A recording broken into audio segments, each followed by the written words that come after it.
الحمد للمتوحدی بجلالہ المتفردی وصلاۃہ دوما علی خیر الانام محمدی۔ ناظرین محترم، رکوع برکوع قرآن فہمی کے سلسلے میں آج ہم سورہ انبیاء پر بات کریں گے۔ یہ قرآن مقدس کی 21ویں سورہ مبارکہ ہے۔ پارہ نمبر 17 کے آغاز سے یہ سورہ مبارکہ شروع ہوتی ہے اور اس کے 7 رکوع ہیں۔ 112 آیات پر مشتمل ہے اور مکہ معظمہ میں نازل ہوئی۔ ناظرین محترم، اس سورہ مبارکہ میں بنیادی اسلامی عقائد کا بیان ہے۔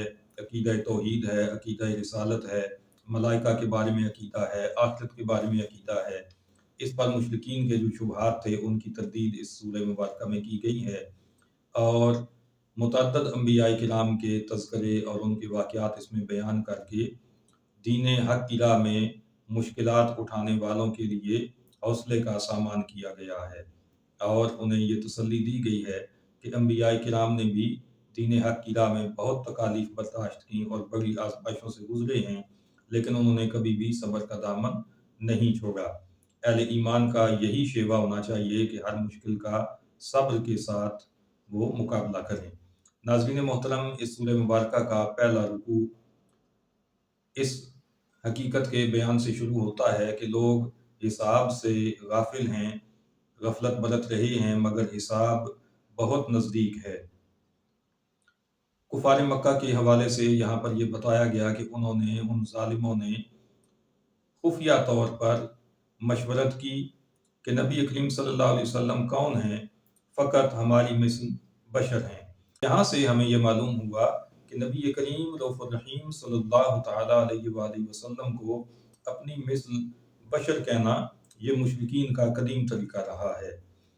آج جو لوگ اسلام کے دعوے دار ہیں، مسلمان ہونے کا دعویٰ رکھتے ہیں اور اپنے آپ کو توحید کا چیمپئن کہتے ہیں، اور ساتھ ساتھ نبی کریم صلی اللہ علیہ وسلم کو اپنی مثل بشر کہتے ہیں، ناظرین محترم، آپ کو سمجھ جانا چاہیے کہ ان کا شجرہ نسب کس طرف جاتا ہے۔ معاملہ یہ ہے کہ کفار آقا صلی اللہ علیہ وسلم کے مشن کو روکنے کے لیے آپ کی کردار کشی کیا کرتے تھے، آپ کو اپنی مثل بشر کہتے تاکہ لوگ آپ کے کردار سے، آپ کی شخصیت سے متاثر نہ ہوں، اور اندر سے وہ اس حقیقت سے آگاہ تھے کہ نبی کریم صلی اللہ علیہ وسلم پر معجزات کا نزول ہے، آپ کے کمالات، آپ کی عظمتیں سب کے سامنے ہیں، ان کے ہوتے ہوئے ان کی بات کا کوئی اعتبار نہیں کرے گا۔ تو اس لیے کبھی وہ آپ کو جادوگر قرار دے دیتے، کبھی شاعر کہہ کر مذاق اڑاتے، کبھی یہ کہتے کہ یہ ان کی خود تراشیدہ باتیں ہیں، یہ ان کی پریشان خوابیں ہیں جنہیں یہ وحی کا نام دے کر ہمارے سامنے رکھتے ہیں۔ تو اس طرح کی گستاخیاں یہ ان کا معمول تھا۔ آقا صلی اللہ علیہ وسلم کے سارے کمالات اور معجزات دیکھنے کے باوجود وہ ایسے ڈھیٹ تھے کہ پھر آ کر یہ کہتے تھے کہ اگر آپ سچے ہیں تو کوئی نشانی کیوں نہیں لے کر آتے۔ رب تعالیٰ نے یہاں پر ارشاد فرمایا کہ پچھلی امتوں کو بھی ہم نے نشانیاں عطا کیں اور انہوں نے ان سے روگردانی کی تو وہ ہلاک کر دیے گئے، اور اہل مکہ کی سرکشی تو ان پچھلوں سے بھی بڑی ہوئی ہے، تو کیا یہ نشانی دیکھ کر ایمان لائیں گے؟ رب تعالیٰ نے فرمایا کہ انبیاء کا صورت بشری میں آنا منافی نبوت نہیں ہے۔ انبیاء جتنے بھی تھے وہ سب کھاتے پیتے تھے۔ ارشاد فرمایا کہ بے شک تمہاری طرف ایک کتاب اتاری جس میں تمہاری ناموری ہے، تو کیا تم میں عقل نہیں؟ یعنی اگر عقل رکھتے ہو تو اس کتاب پر ایمان لاؤ، اسی میں دنیا میں بھی تمہاری ناموری اور عزت ہوگی اور آخرت میں بھی عزت ملے گی۔ دوسرا رکوع ہے سورۃ الانبیاء کا، پارہ نمبر 17 کا بھی یہ دوسرا ہی رکوع ہے۔ یہاں پر بتایا گیا کہ ظالموں کی کئی بستیاں اللہ تعالیٰ نے اس سے پہلے تباہ کر دیں، اور یہ بتایا گیا کہ زمین و آسمان اور جو کچھ ان کے درمیان ہے اللہ نے اسے بیکار نہیں بنایا۔ حق اور باطل کے حوالے سے رب تعالیٰ نے ارشاد فرمایا کہ ہم حق کو باطل پر پھینک مارتے ہیں تو وہ اس کا بھیجا نکال دیتا ہے اور جبھی وہ مٹ جایا کرتا ہے۔ تمام مخلوقات اللہ تعالیٰ کی ملک ہیں، تو ملک اولاد کیسے ہو سکتی ہے؟